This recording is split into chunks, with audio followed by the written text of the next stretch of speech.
All right. Hello. What's up? We're live. This is the first iteration of whatever the hell this podcast is going to be. How you doing? My name is Chase. This is my friend Mills, who is going to be the first person on the podcast today. He's my buddy that I've been making music with now.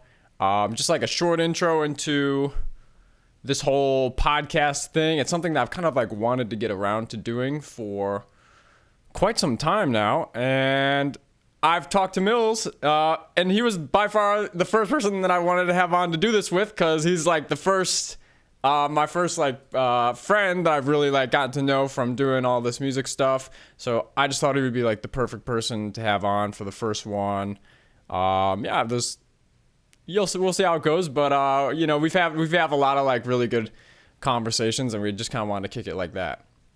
So Mills, what's up, man? How's your morning? How's your morning going, man? This is early for me, but yeah, I know you're chilling, man. Thanks for having me. I'm honored to be the first guest. It's fine, man. I'm just chilling. Was working kind of late last night, and just getting started this morning. Yeah. Just a little bit of like backstory for some of you guys. Well, actually, I think, why don't we do this? Why don't we fill them in on how we ended up meeting? Yeah, for sure. I can't. You want me to tell it? Yeah. You were the one who did it. I've been producing for a little while, and just probably a few months back, I was in a Discord community, one of many, and just looking through, trying to find new people to connect with and new artists. And I saw some stuff that Chase had put in there, some of his music, and it just sounded really unique, really different, sort of like the vibe he had going on. So I reached out to him, just asking if he would want to do work on anything. And since then, we've done a few songs and also just chatted a lot about, what we've got going on with music and outside of music, and where we see things going. It's turned into a good relationship.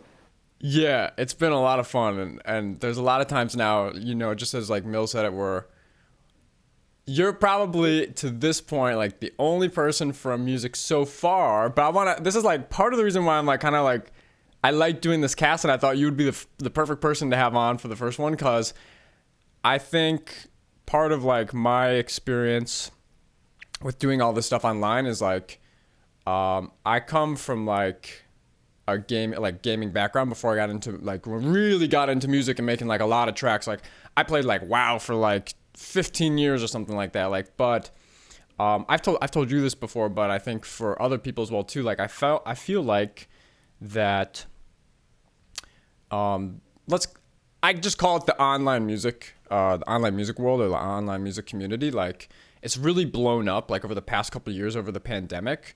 But I think the way that it's kind of like blown up, to me, how it feels like kind of it got like copy pasted over from Instagram like into Discord, and programs like Discord, that we're on now, like just blew up through the pandemic because everyone was inside and whatnot.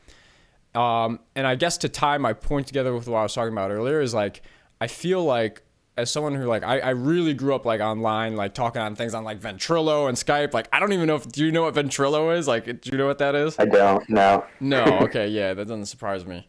Like Ventrilo, Curse, Skype, where like I talk with people I'm playing like games with and like teams, and it's like it was a much more like my experience was like much more like of an organic experience, and I feel like this got fire started by the pandemic. Like everyone really like it really got elevated to the next level, where you see like now there's like hundreds of music discords with like producers in it, just like spamming music, putting different stuff in. But I think one of the reasons why I wanted to do this podcast and like why I like stuff like this is to make it like more personal and get to know people on a more like connected level, as opposed to just being this this whole like system of like I just feel like it's Instagram copy pasted over, and I hate the Instagram lingo, but I'm like I also understand like it's not it's not my world, I guess. But I'm like open to like, you know what, like this is other people's world. So like I'll cool off a little bit, but sometimes it really does annoy me. Yeah, man, it's insane how many possibilities the internet paired with music has opened up, and how few of them people take advantage of. I feel like people are sort of going down, like you said, the same lane, which is just like spam your work as much as possible to get it out there. And I think a lot of the like real value from the internet comes from combining the technology that exists now with some of the practices and techniques we had before the internet, which is just like working with people live, and instead of just like spamming all of your, if you're a producer, spamming all of your loops in a loop channel. The fact that you can get on Discord and with one click get on a call with someone and make a whole beat from scratch and talk to them throughout the process is like insane to me, and I feel like a lot of people aren't taking advantage of that. Yeah, yeah, we've talked about that like at length, but I guess like that's like the lane that I enjoy more, and I've kind of like looked at my how do I want my like day-to-day basis to look like, and like what can I do to make my day-to-day basis more enjoyable in the present, but also like going forward too. And we've talked about this, but like something that we can like kind of like reiterate or like bring up to speed for other people is like very much that is like how I look at like my data. Like a couple months ago, let's get like to give some perspective.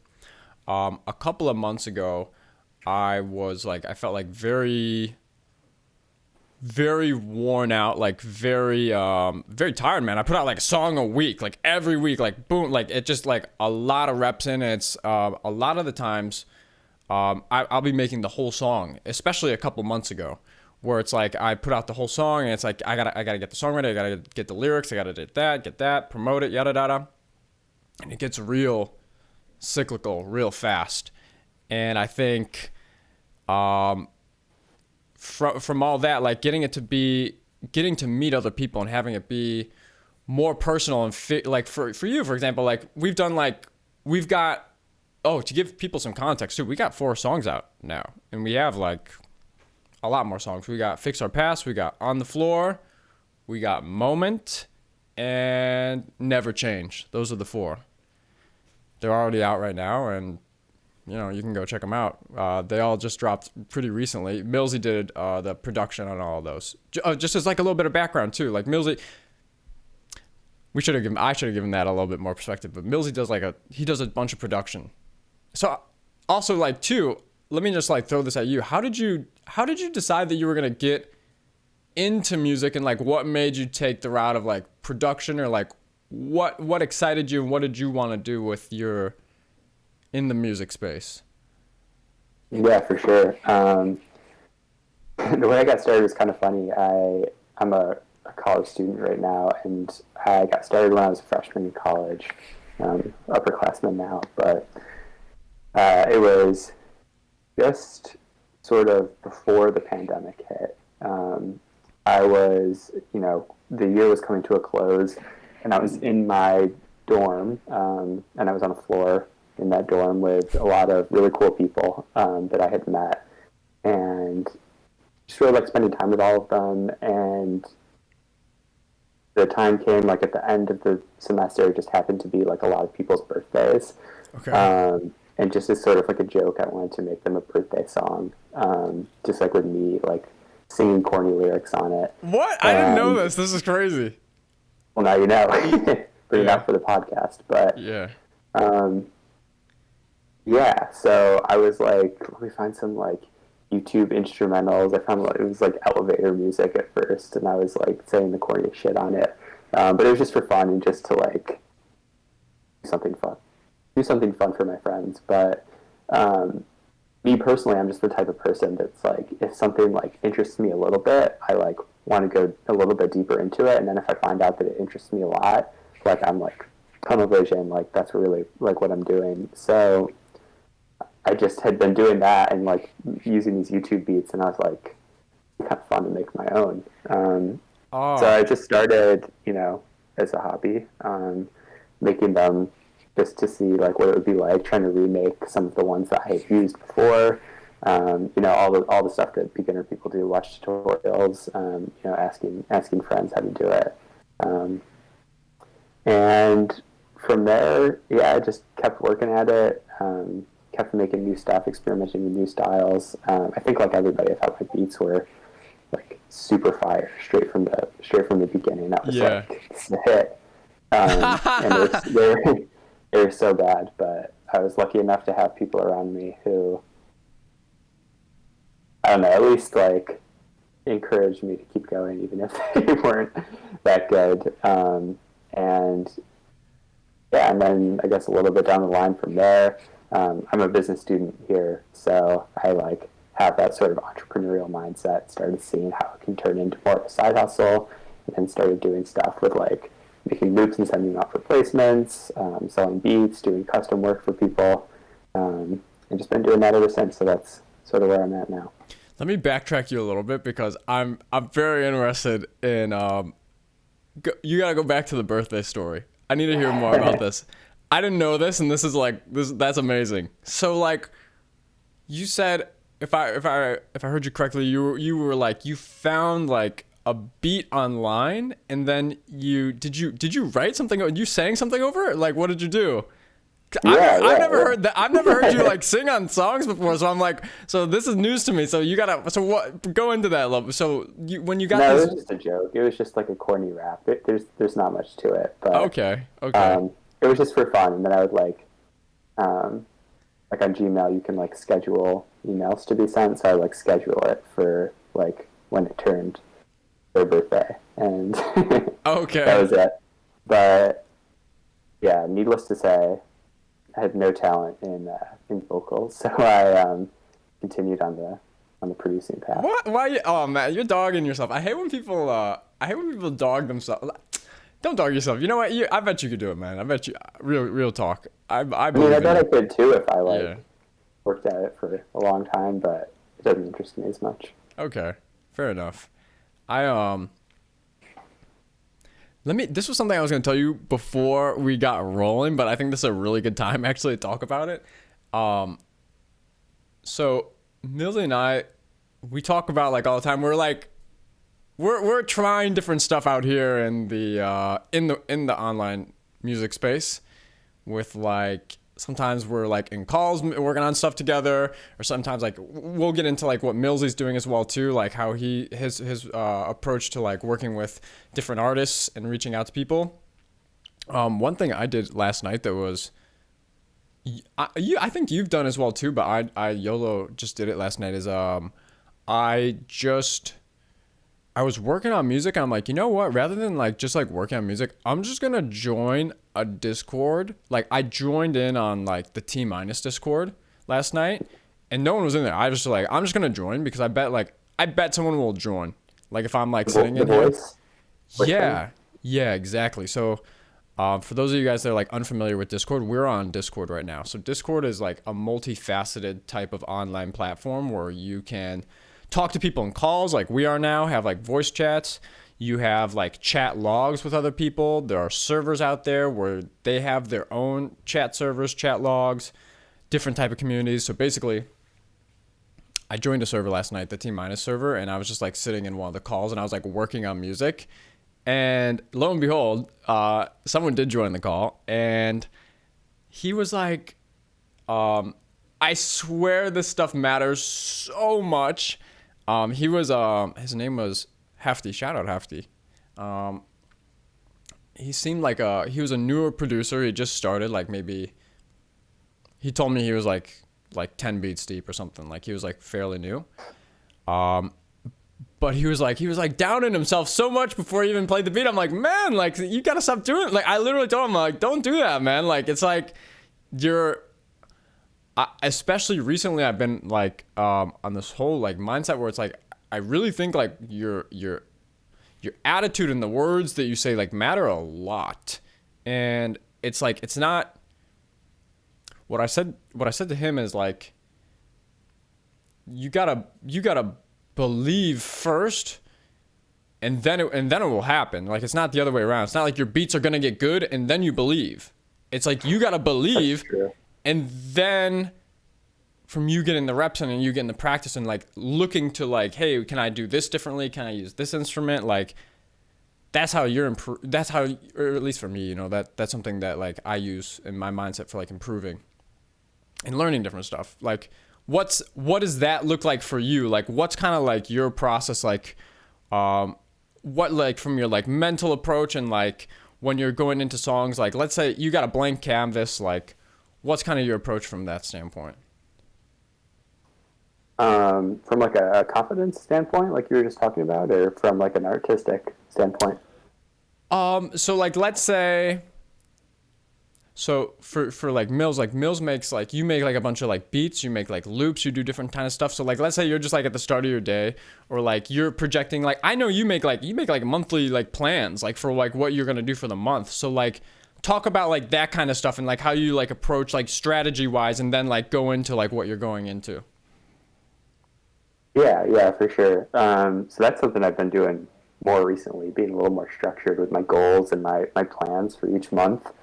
And I just think that that's like pretty essential. Like, I think a lot of times I take from stuff outside of music, like business and other art and just stuff, other like industries that are outside of music, and take that and apply those strategies here, because a lot of times I think the music industry is kind of behind. I think that like something will like there will be like a business strategy that people have been doing. For example, like ClickFunnels. Like ClickFunnels have been around for years in just like the business world, and they like newly started, you know, a few years ago in the producer world. And people were having like a fit about it, and as producers, and you know, regardless of what you think, people were like arguing, are they good, are they bad? And if you don't know what a ClickFunnel is, it's like sort of it's called a funnel because you take a large group of people, you know, at the top of the funnel, and attract them to some sort of website or landing page that gives them something for free. Like, you've probably been offered like a free PDF to learn something, or a free video course, or in the producer world, sometimes free beats or free loops, and you get that in exchange for your email. Then they might send you an email with something else for free, and then it funnels down a little bit more, and then at the bottom, then they offer you something for money, and that's sort of how you like build your email list and build your customer base. Anyway, the producer world like just found out about this a few years ago, even though it's been going on for years, and it was like all in like arguments with each other about like if it was good or if it was bad. Like it was this new thing, even though it's been around for years. And it just made me sort of realize that, you know, if so much stuff is going on in other industries that I can take and use here, that's going to benefit me greatly, because a lot of the producers that I'm, you know, in the same space as don't necessarily want to be entrepreneurs, or want to, you know, treat it like a business, but want to reap the benefits of what having it as a business would bring.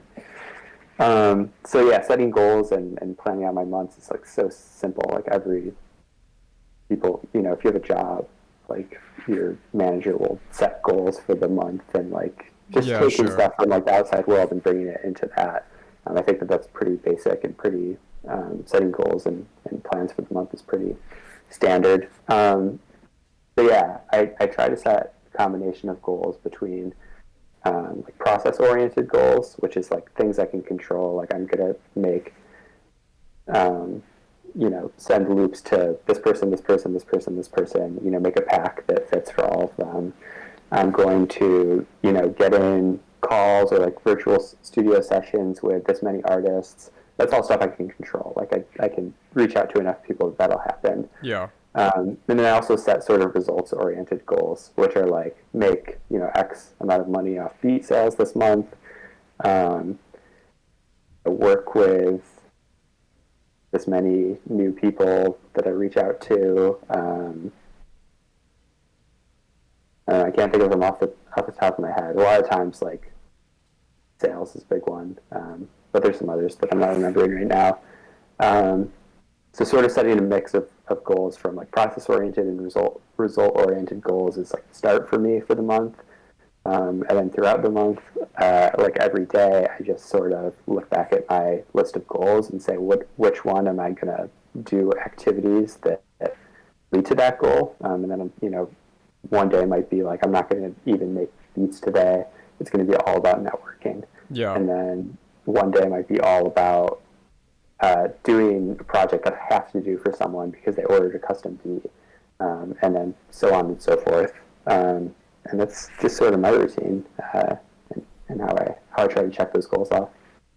If you guys haven't gotten the impression yet, Millsy gets to work. He puts in the reps. He does a lot of work, and I think like you can tell when you hear like, and this is one of the reasons like why I wanted to bring this up is because like I've told you this, but I wanted to make sure that people heard this type of stuff on the podcast. I just don't think like 97% of the producer community does any of this stuff.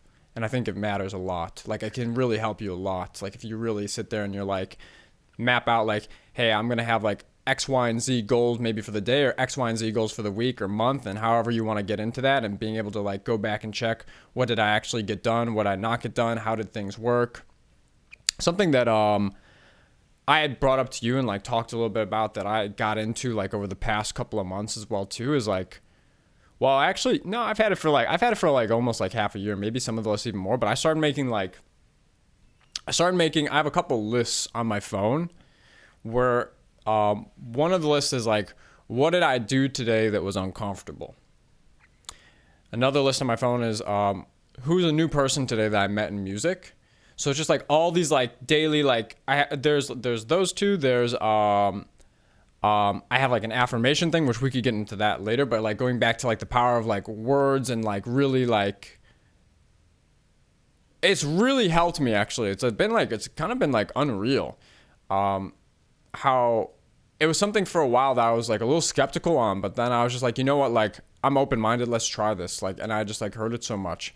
But the first two in particular where it's like, I find it like so helpful for me because it's a way to keep myself like accountable of putting myself in uncomfortable situations or like reaching out to new people where it's like you might not, or just as a reminder too, and then to be able to go back and check like, I'm pretty good on the lists, but I have like, these are like three, I have like 6 different lists on my phone. And it's like, okay, if I knocked off like if I did something on like 4 of the lists today, I go in at the end of the day and I'm like, what did I do? And then I can go back and like check like, hey, I met this person, or it's like I reached out to this person, or this person reached out to me. Like yesterday, like at the end of my day, like there was a couple people that I had reached out to or had reached out to me for like doing like music and whatnot, and a couple people sent like loops to me, and just being able to like kind of keep track of that. It's just it's helpful in so many different ways, like organizational wise, to see that you're making that progress, and then also to be able to look back and like see it and have it as like a reference point, I think is important too. That's some try hard stuff, like, to be fair, but I feel like it could be very, very helpful for people, because I feel like that there's so many really talented people out there in the producer world and like the online like music world, whether it be like producers or artists or whatever it may be, like singers. But there's just like we're playing in a different game right now. It's not like the landscape of like the early 2000s, which, to be fair, like I was like younger, but it's like we are where we are now, and there's so much more access now for people to be able to make music and to create like stuff at their own house. Like I'm in my house right now, like you're in your dorm right now, I think, right? In my apartment, yeah. Yeah, okay. And it's like, yeah, like people can, like everyone can do this, and if you look in these discords, that's when you get the wake up call when you see that there's like, oh my god, like some of these discords, like there's like 50 posts in a minute or something from people, and it's like, what can you do? Like let's talk about, like, touch on like things that you like to do to stand out like amongst the pack, and strategies or like different ideas that you like to implement to make yourself stand out a little bit and give yourself that edge.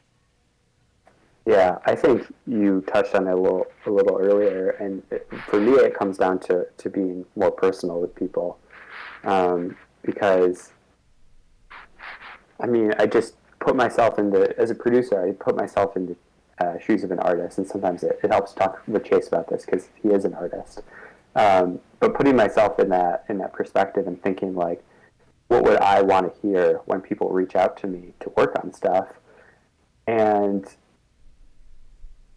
I even think about it sometimes. It's like other producers sending me loops. Like, what do I like when other producers send me loops? And generally, I don't like when people say, like, "Hey, can I send loops?" Like, that's not very personal, and I don't even know. It could be copy paste. Like, I don't know where they found me. I don't know why they want to work with me. I don't know what type of music they want to make. Like any of that stuff. Um, I do like appreciate brevity and like getting to the point, but in a way that's sort of a little personal, with just a little bit of background about like where you came from. So Yeah. something specifically I do to be more personal is like, for example, if I'm working with artists and I want to do custom work, I know a lot of people who do custom beats will just have that as a service on their BeatStars, and you pay up front and leave a few reference tracks, and then you get the beat back in return. Um, Personally, I know like if I were an artist, I wouldn't feel comfortable really just like putting money out and hoping they can see the reference tracks and produce something back that I want. Yeah. So I've been getting in calls with people and sort of like playing through loops or just being a little bit more personal and like offering lots of revisions, going back and forth with them, hopping on calls, really um, anything it takes to get what they want done. And then just in a few other areas, like if I'm working with new producers, uh, really like anything face to face is, I think, going to win. Like a lot of my best relationships with other producers have come from me at first just having to talk with them and not even asking to work with them, just being like, hey, like I find what you do interesting. I think I could learn from you. Like, would you be willing to chat for a little bit? And people love to feel like experts, and people love to know that they're helping other people. So a lot of people will say yes to that. Yeah. Like I feel like I would say yes to that. So a lot of times, just like making some sort of relationship before you even ask to work with them or anything like that has been beneficial to me.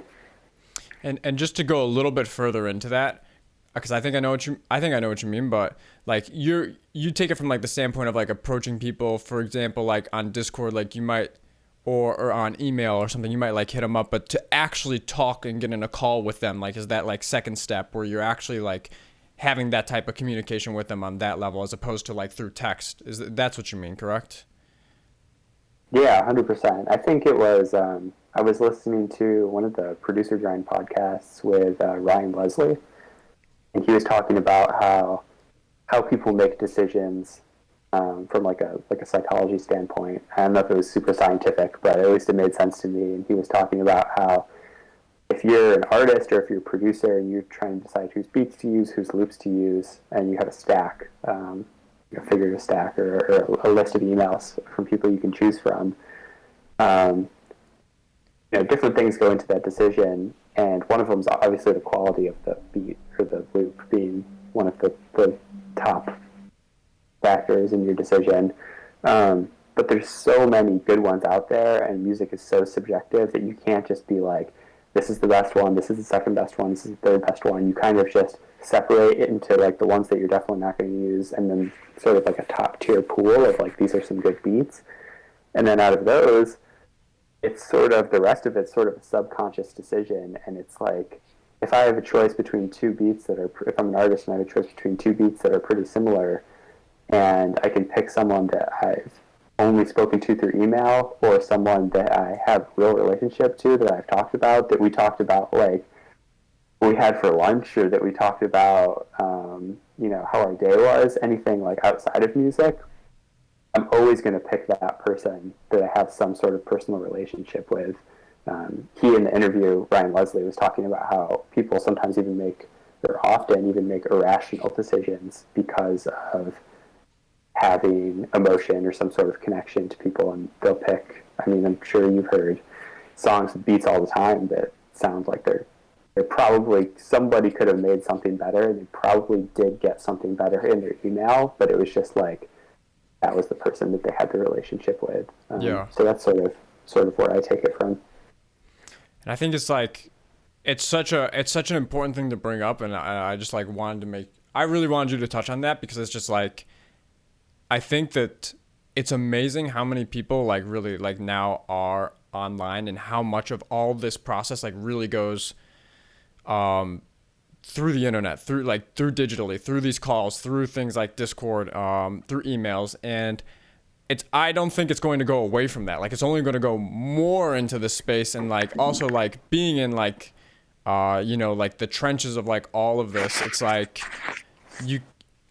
I think it's amazing how many people like, it's just doing that. Like, there's different levels of like what might be comfortable and like uncomfortable for people, but like I think for a lot of people, like that's actually an uncomfortable thing, and like would take some like reps and like practice, like getting in a call and being like, especially like if it's like, your music and it may be your first time, like to get that first step of like talking to someone and putting yourself in the environment where you have to communicate with an artist, like sell them on the beat, give them like, and also get to like know the person, see how much you like them, like how much can you like, do you weigh that person, like is that person worth your time, like going forward, like what kind of investment do you want to make into them, and it doesn't even like, I'm looking at it from like all these different ideas, but it's like, also, do you enjoy spending your time with that person? Like, do you like them? Like all these things like really matter. And it's and I would just like, it's something that I know both of us are implementing like on our like daily routines, and it's something I want to like encourage like other people as well too, to really like take that step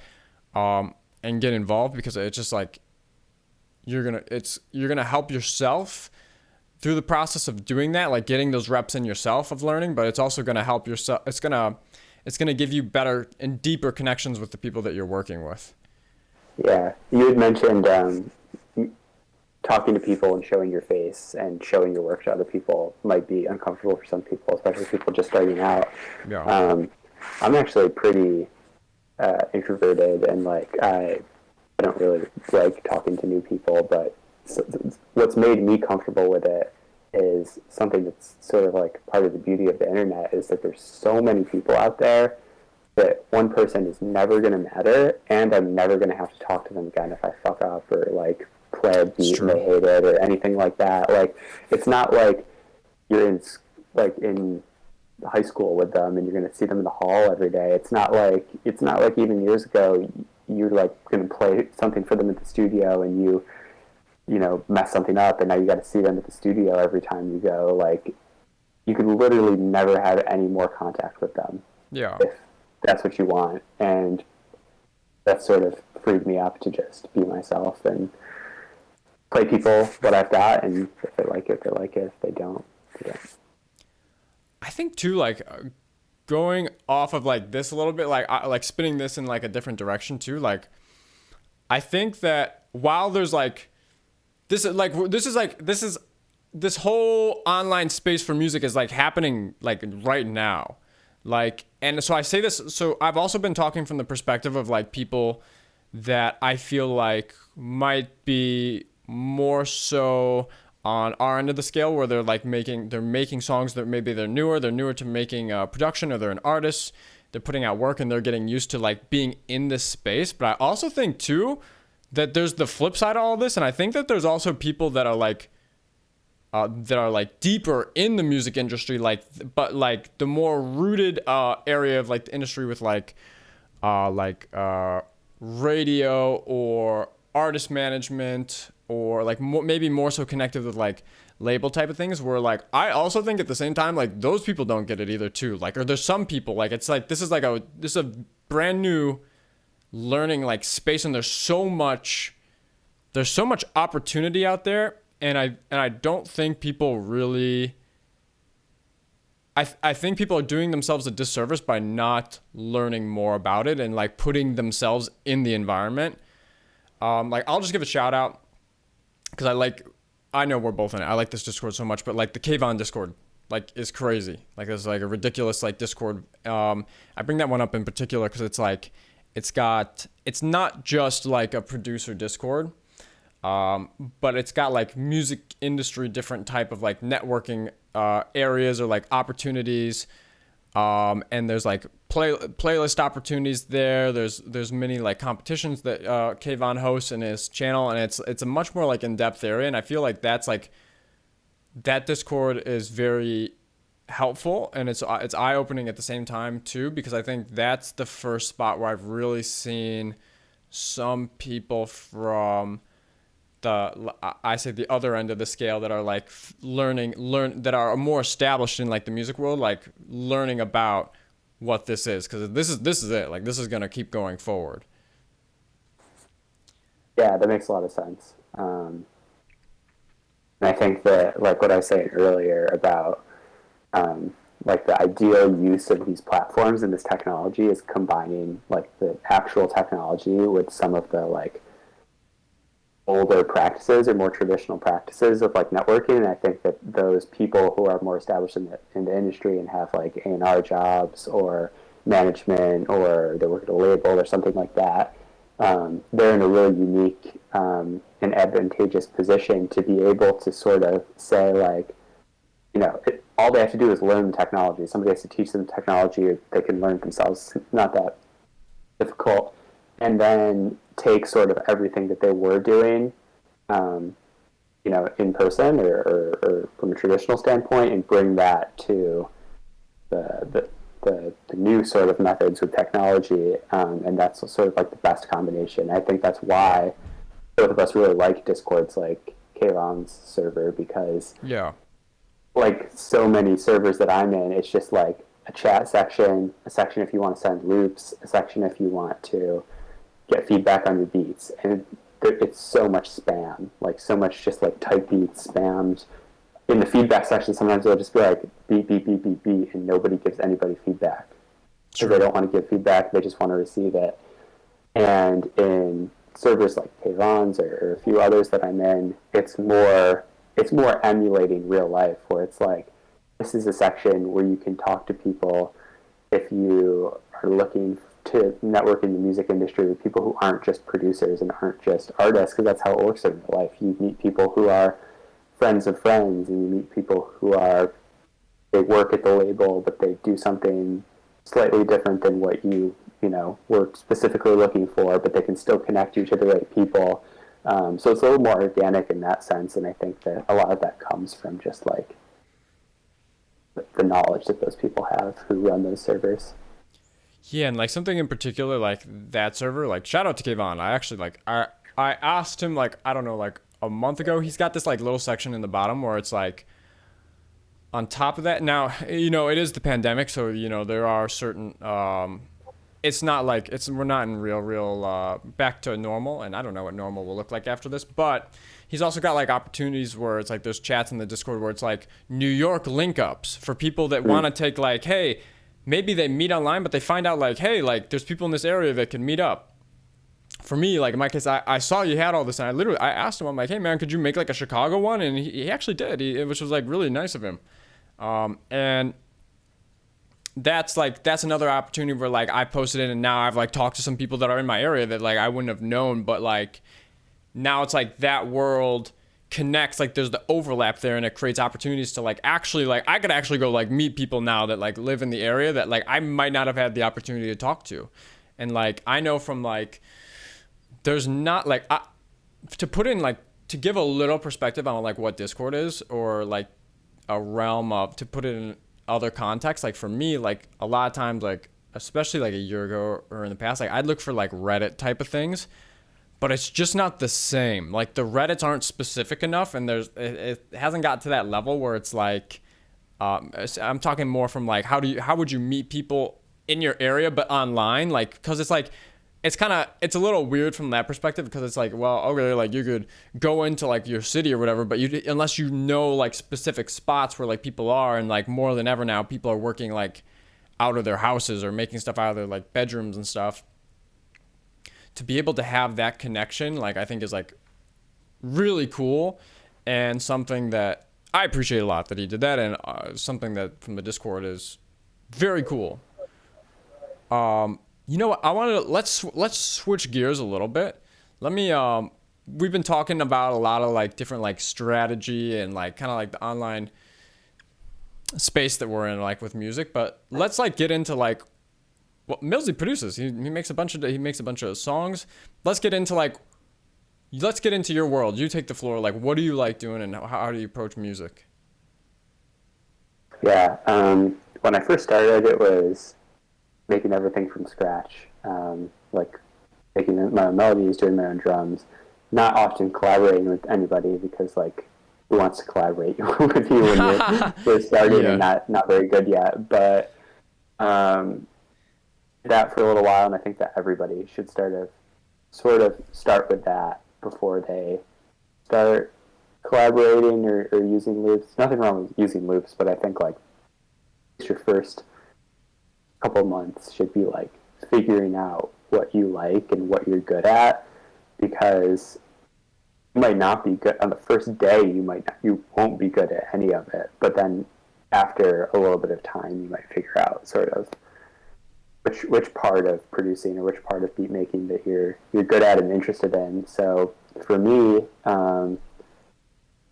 I just realized I was a lot better at the melodies than the drums. So the stuff that gets me excited and the stuff that I do a lot these days is making samples, making loops, and sending those out to other producers who are either just like sort of on the same level as me and do amazing drums, and we can make something great and either shop those beats out for sales or placements or just like make something cool. And then also sort of networking vertically in addition to horizontally, and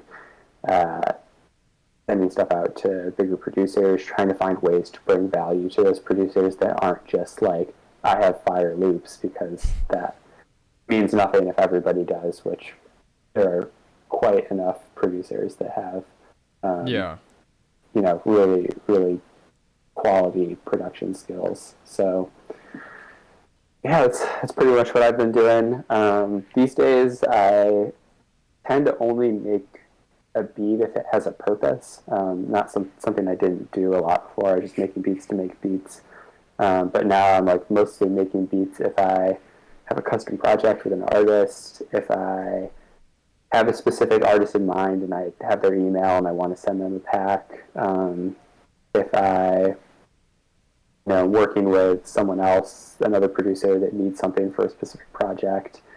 So mostly making beats with like something in mind, and then making loops to send to specific people, trying to be a little bit more purposeful with the stuff that I'm making.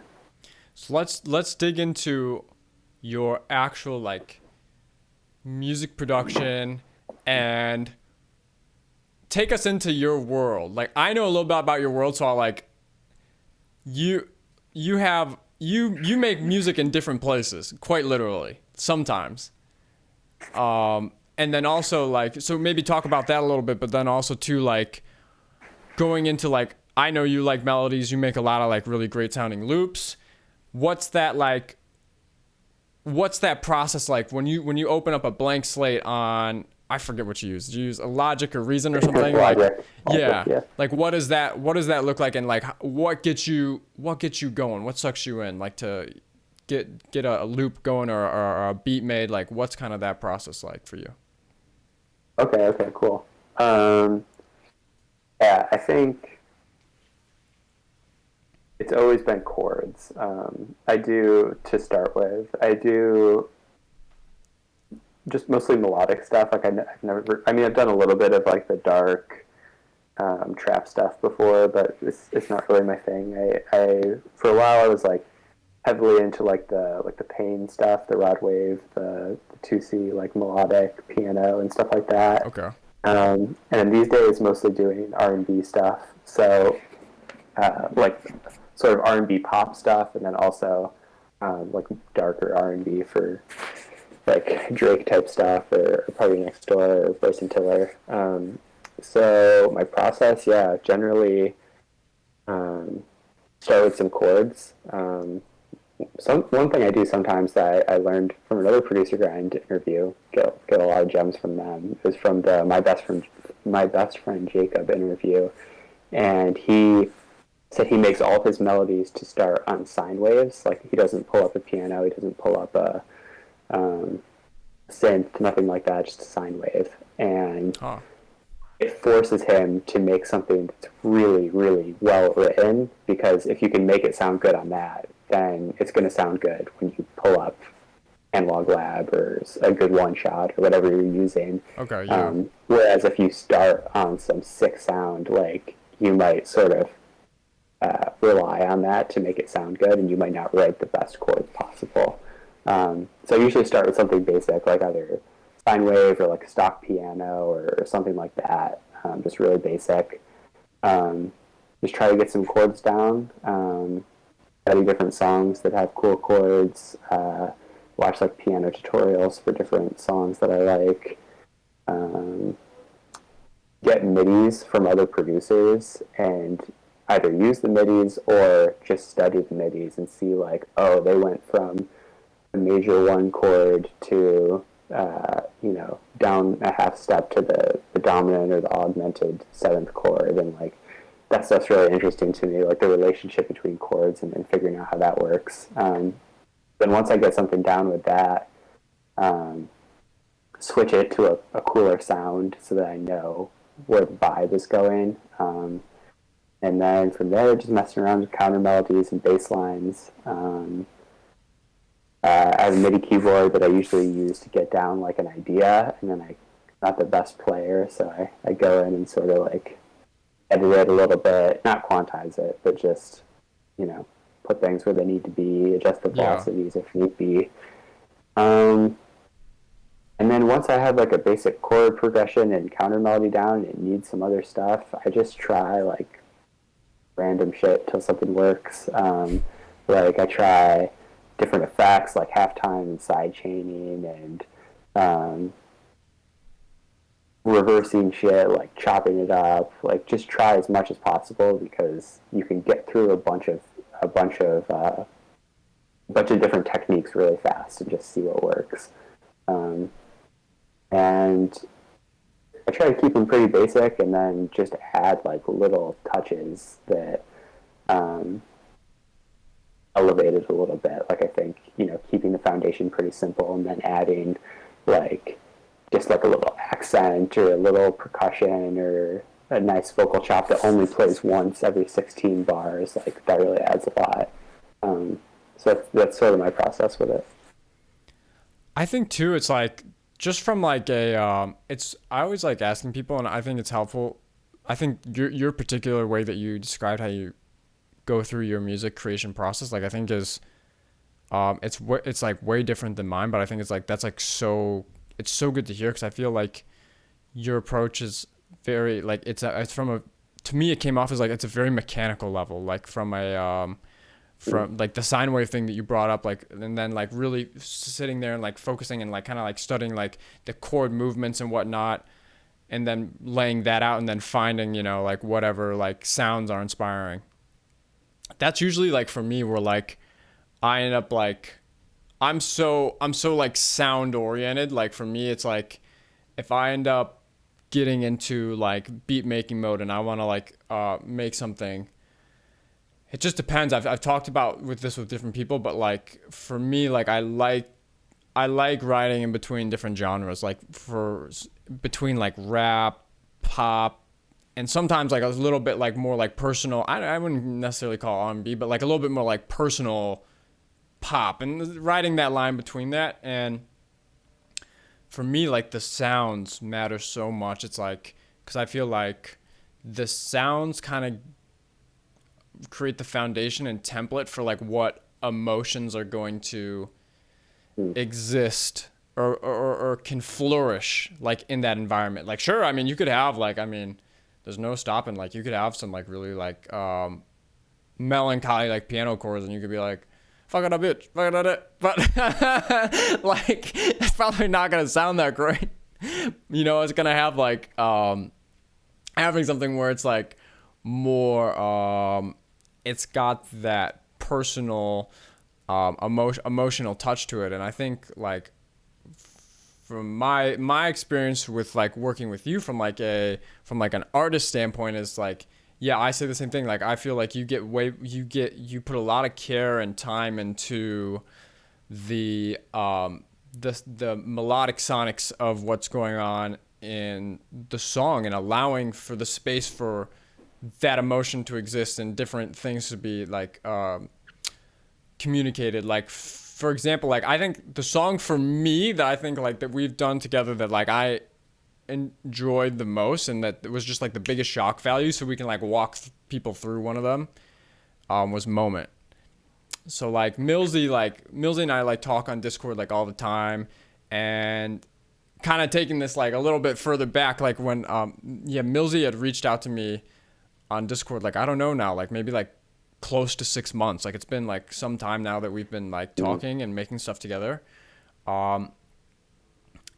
And I was just like, I'm like, dude, send me everything. Like I love what you're doing. Like I don't care. Like just send me everything you're doing. And like I think from that standpoint too, it's like I would also encourage other people too, if you know other people and you're on that kind of a basis, like send more than you think, because it's ultimately like the artist will decide, like, or the person that you're sending the beat will decide if they like the beat, because you might have your own thoughts about like certain beats that you have or whatever, but like ultimately you would be surprised. It really comes down to like, does the other person like it, and do they have something they want to say or express over it.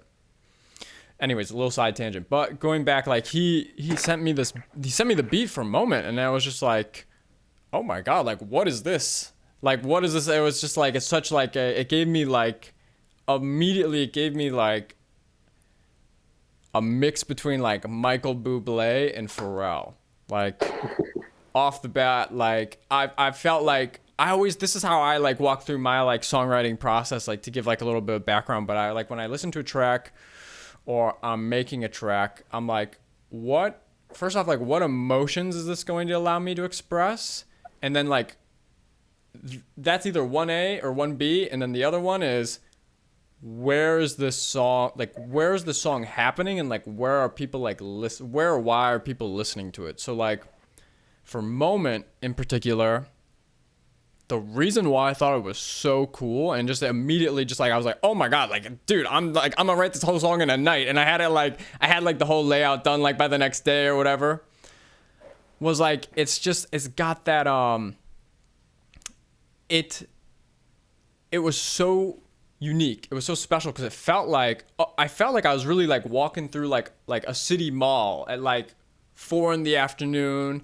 It's a great day outside, and it had a step to it. It had like a good like pace to it, where I feel like a lot of the times now, I like music with that. Like I like music that allows for different emotions and energy to exist. And I feel like nowadays it's gotten more and more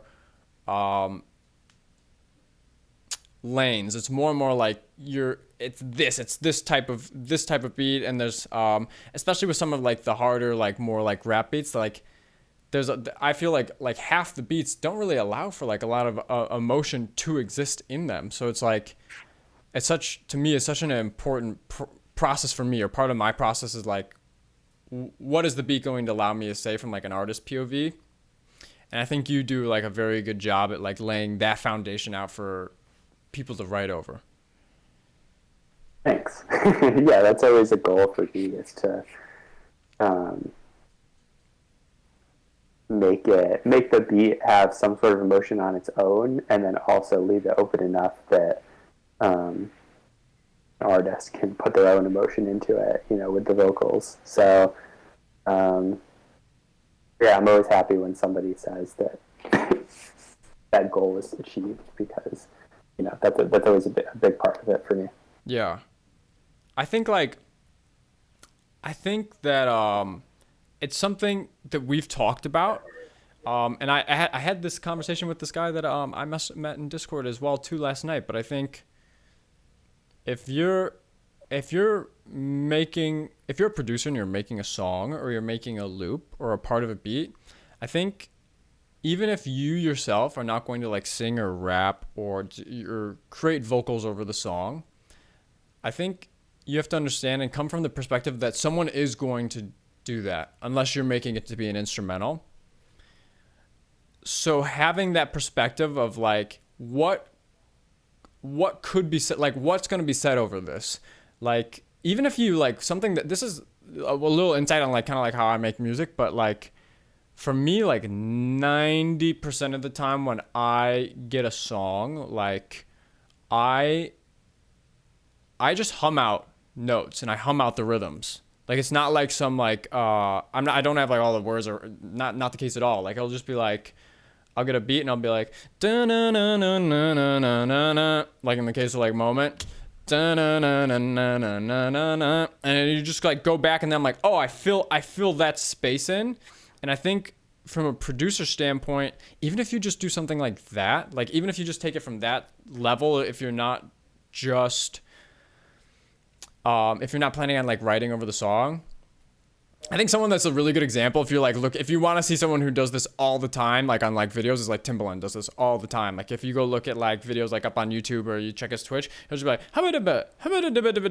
when he's like making beats, and it's like, oh, but you get it. Like, and that's the thought. It's like, if you can come into, you don't necessarily have to do that, but I think, especially in a case scenario where it's like, let's say you're working with a specific artist, and I think that's really important because then you'll have like a better understanding. Like if you listen to some of their music, like you can be like, oh, this is rhythms that they like doing, or it's like in the tempo that they like, and offering like that kind of perspective to someone else when you present like the beat, or even up front, like if they might want some guidance on it. Like I think it's like really helpful and underrated. Yeah, another tip of something you can do to sort of see if it's fit for an artist, to see if the emotions fit and the sort of the rhythm fits, is to search up acapellas on YouTube and then download them and throw them over your beats.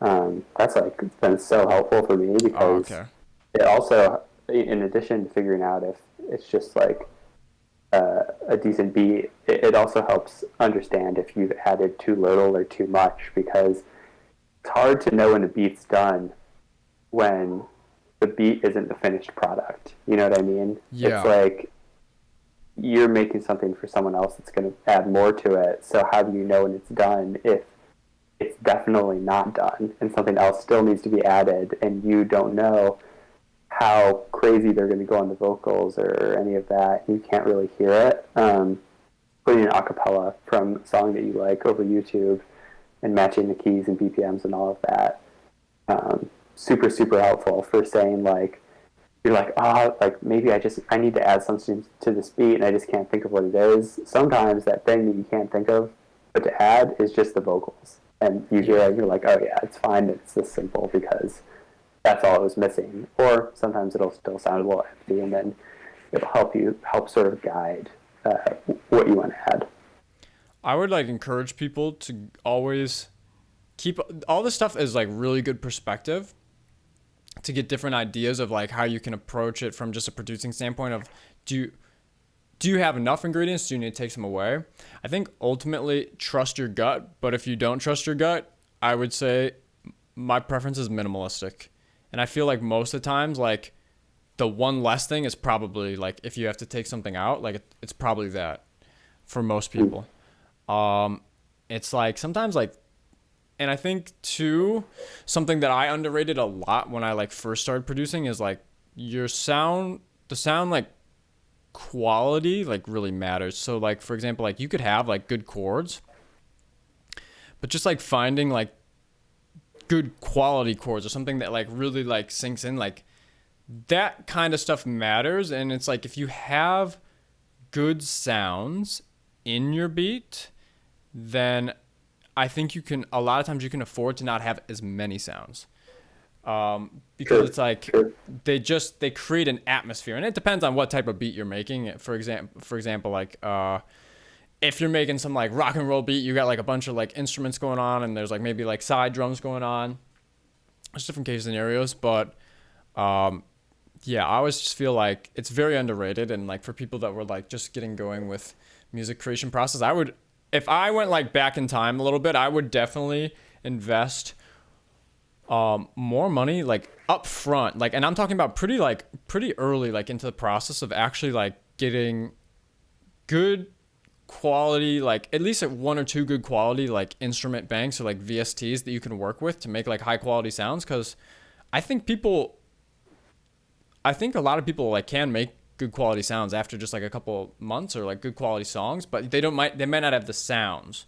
Or and then to go with that as well too, like when I first started making beats, like I don't know what, maybe we can talk about this a little bit, but like I don't know what your setup looked like. Like when your setup started, like for me, like I know like I literally just had headphones, and for me, like for like the first literal like 9 months to a year, like if I wanted to listen to something on big speakers, I would like Google Drive it to myself and listen. I'd have to literally leave my computer and like go out into my car and like listen to it to like hear what it would sound like on like big speakers. But I finally like eventually got like two, I don't know what they're called, but I got like two like mini speakers here to like help get that feel, and like that's so important. Like that, even like that as well too. What was like, so like what's kind of like your setup like at your apartment versus like your dorm? Like what do you like making? Do you like doing stuff through your headset? Do you like having that perspective? Like walk through that a little bit. Yeah, so same for me, probably first year and change, just been headphones. Yeah. Headphones and laptop, and probably first, like, I didn't buy any plugins for like probably the first year, just stock. I bought some, or I got free one-shot kits, or maybe some paid one-shot kits, maybe like one free instrument plugin or something. But yeah, I didn't really buy anything. I was of the mind, which is a little different than what you were just saying, is that I need to get as good as possible at writing and composing before I start relying on good sounds. And then once I get the good sounds, you know, it's going to be like a whole nother level. And that also allowed me to sell beats for a while and make enough money to buy a bunch of new sounds. But I still don't have that many new sounds. I'm just not really, I don't like to have too many choices. I like to just sort of, you know, you get one plugin and it has like thousands of choices in it, like for presets. So Sure. I try to keep it pretty basic.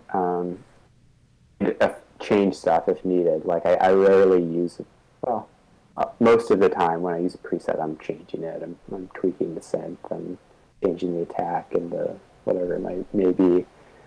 Yeah, so that sort of went off topic, but headphones. No, it's good. Mostly, It's good.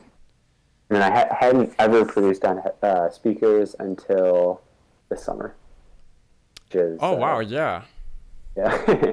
But at my school, we have a student organization that I'm part of, and it's sort of run in conjunction with the student radio station, and there's a, long story short, there's a studio a little bit down the street that I have free access to. So I go there and produce on headphones or on speakers. It's pretty basic setup, but it gives me a break. I don't like producing on headphones for too long. It just makes my ears tired. It's like so close and so like I feel like my ears getting fucking really sound like a little space sometimes.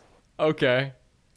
How is like when you go to your like when you go to studios that like, I mean, I've seen some of the studio. No, you know what? I probably have seen it when like just from us like talking like cameras, but like how like do you guys have like big speakers like there, or like is it just like a little like table head I don't know what these are called, like analog monitors? Yeah, they're just on the table. They're the I can't remember the name of them, but Oh, that's okay. I want to say they're like M Audio BX5s or something. They're like, they're just like little, and they sit on the table. That's all I really need, though.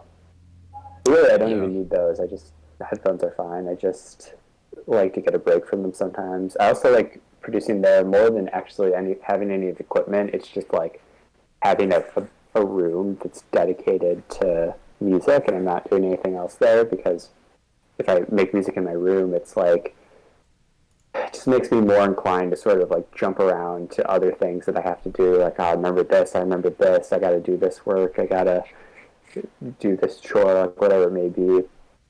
As if I'm there, I like walked there and took time to go there. So I'm like a little more inclined to be focused and productive on music if I'm there. I think that's a really cool.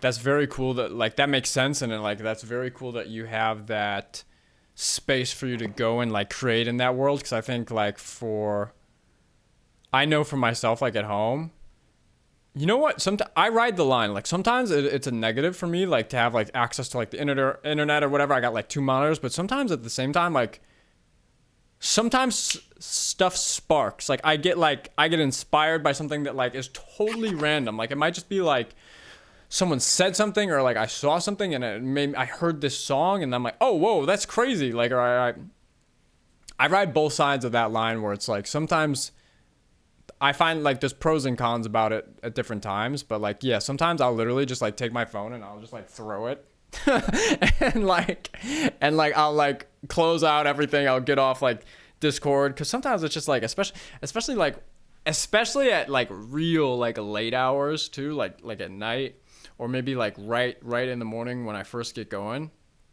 Sometimes I just don't want to be like, I don't want to be fucked with, like, and I just want to be like, this is my time. Like I have this slot to create something. And I have this rule for myself, like personally, where like if sometimes by the graces of the universe, like notes just float into my head. You know, like sometimes I'll be out doing something, like I don't know, I'll be out like riding a bike, or I wake up, like this has happened like a couple times. I like just like wake up in the morning, or like I'm taking a shower and there's just notes there for some reason. Like I just hear something, I'm like, I have like a rule where it's like if I get in like that zone and something is actually catchy, I'm like, oh, I have to get this down. I record it on my phone, like I just hum it out on my phone, and then I stop whatever I'm doing. And I just like go straight to my computer, because it's just like for me it's like I don't always get that type of mode. Like sometimes for me, like I'll have to like it's like a repetition. Like sometimes I have to just get down and be like, okay, today I'm going to make something and I'm going to go through some sounds. I'm going to see what comes up today. But when I get in that type of mode, like I have to push myself to be like, this has to happen right now. And usually those are like, for me, the most like potent ideas. For you, like what's kind of like, do you ever have like some sort of process that happens like that? Or like what's like, speak to like what inspires you to get down and be able to like create songs? Yeah, I think I make the. I was just talking earlier about how I try to only make things with a purpose now. Yeah. And only negative to that is that sometimes I make my best stuff without a purpose, or where I leave more possibilities open. And it's tough because it's like that stuff's a little less productive if I do it without a purpose, because then I don't have any guarantee of like finding somebody for the beat or finding somebody for the loop or whatever it may be. But it could be really good, and that could increase my chances of finding somebody for it. Whereas, yeah, sometimes I just get blocked a little bit when someone asks me for something and I make it. When I do, like, a lot of times when I do custom beats, like, I make it and I'm like, that was not like the reference track, but I just send it to them anyway just to get their feedback, and they like it. Yeah. So, yeah.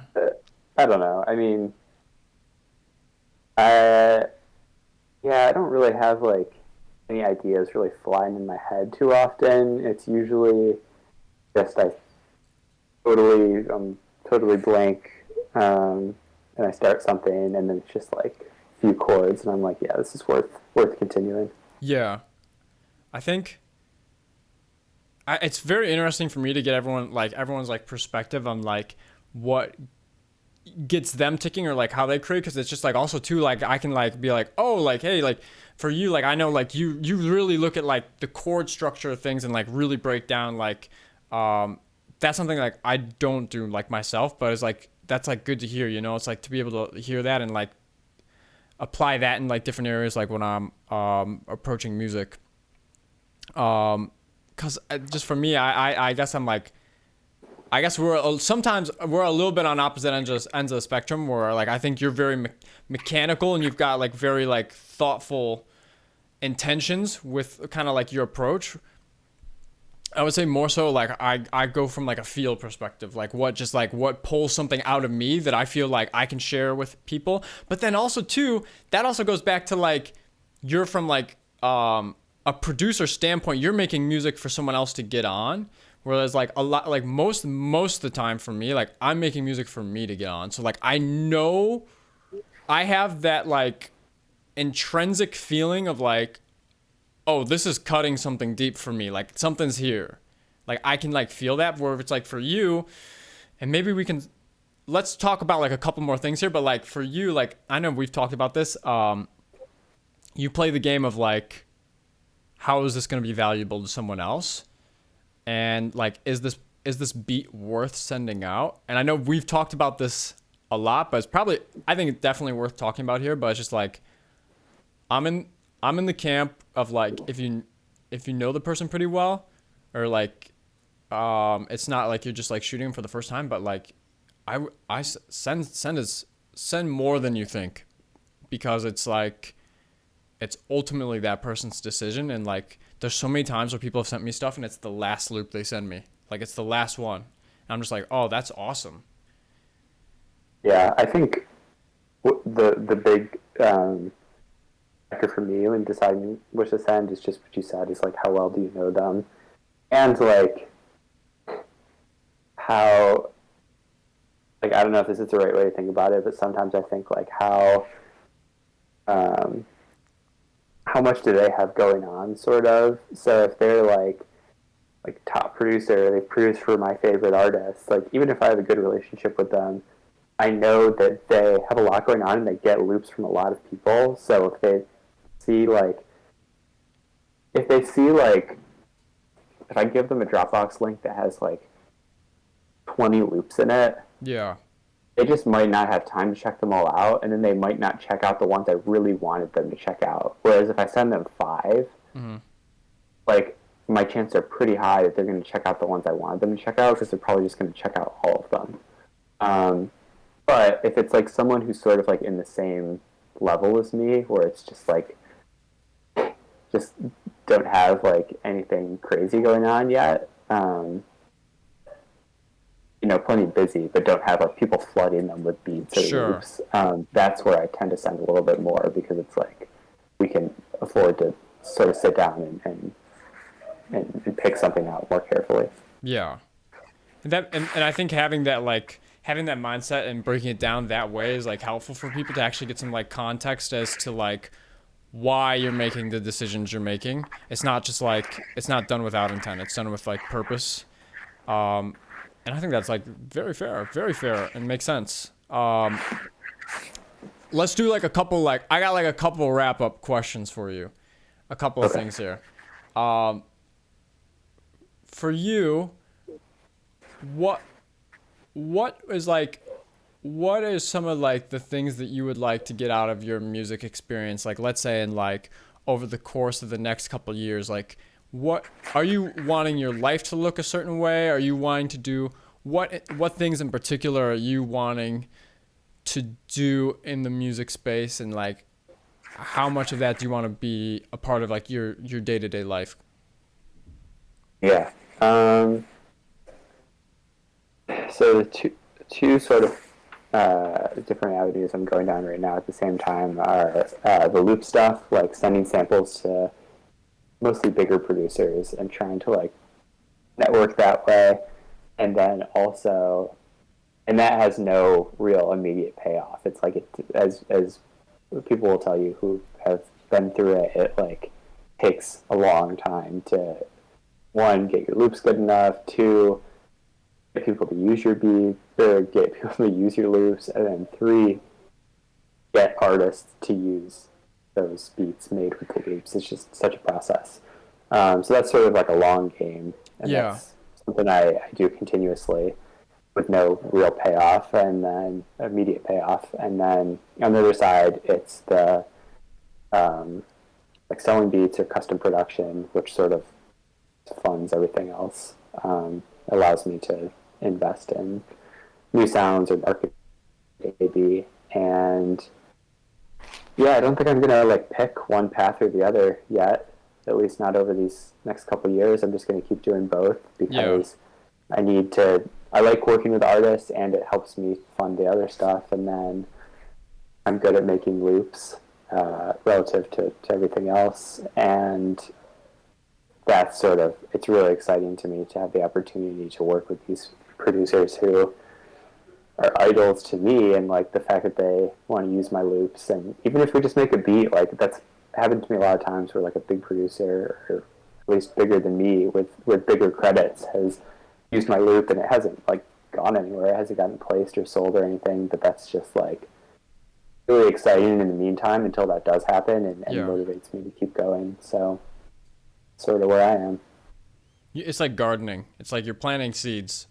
Like so it's like you have to like weigh, and I think the way, you know, how you broke it down is like a really easy segue into that. It's like those are like, you're growing trees. Those are like long-term, like those are long-term like plants. It's not like something that's like coming up like seasonal, like perennial, or something that, you know, you literally just go to your local flower store and buy the flowers and put them in your backyard. You know, it's not like you're selling like if you sell a beat like for $20 online or someone like really quick turnaround.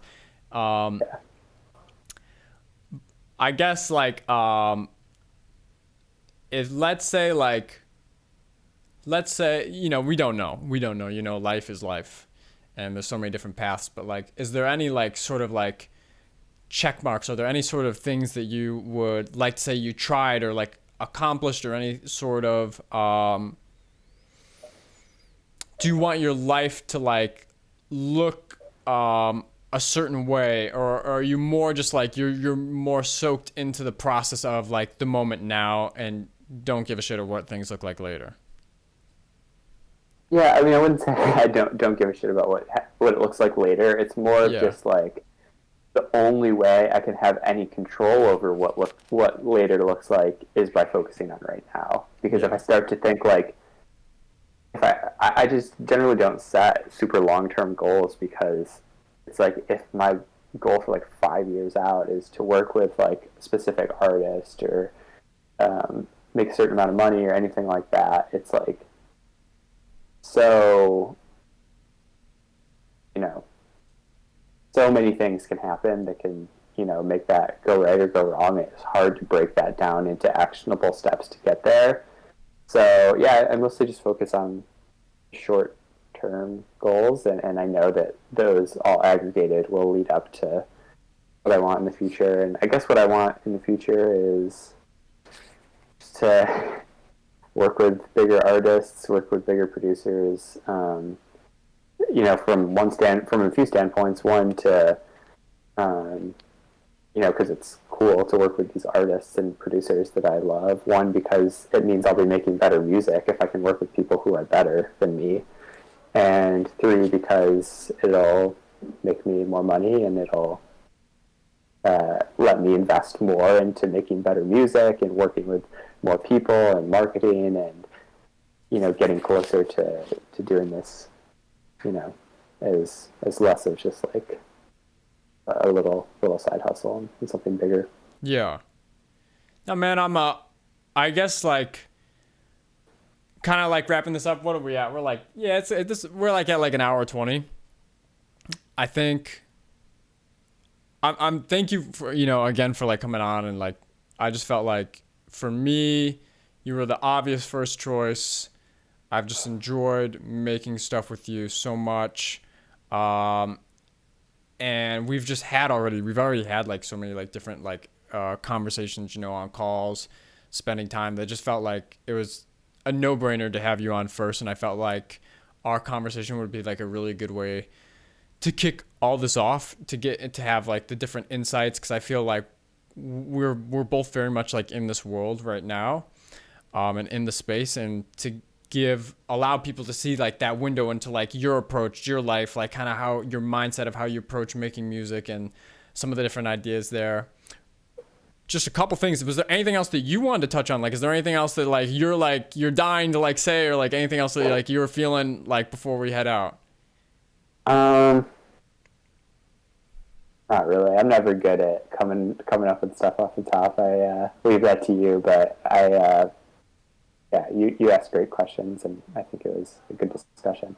Okay, I just want to make sure if you had anything that was like, because I feel like that way a lot of times. Like sometimes I'm like motherfucker, I want to say this or like that. So I just wanted to give you the opportunity, anyways. Now, Mills, before we head out too, where can people find you? Where can people contact you and reach out to you if in variety of different places? Yeah, Instagram's probably the best. At Prod by Millsy, Millsy. Yeah, that'd be cool. Okay. Once again, this has been episode number 1 of whatever the hell I'm gonna call this. I don't know what the hell I'm gonna call this, but Millsy, thanks for coming on, man. I appreciate you spending time with me, and we'll be doing more. We got more stuff in the vault that people don't even know about right now, so we got more stuff lined up, and we'll talk, man. But I appreciate you doing this. 100%, man. Thanks for having me. All right. Peace, guys.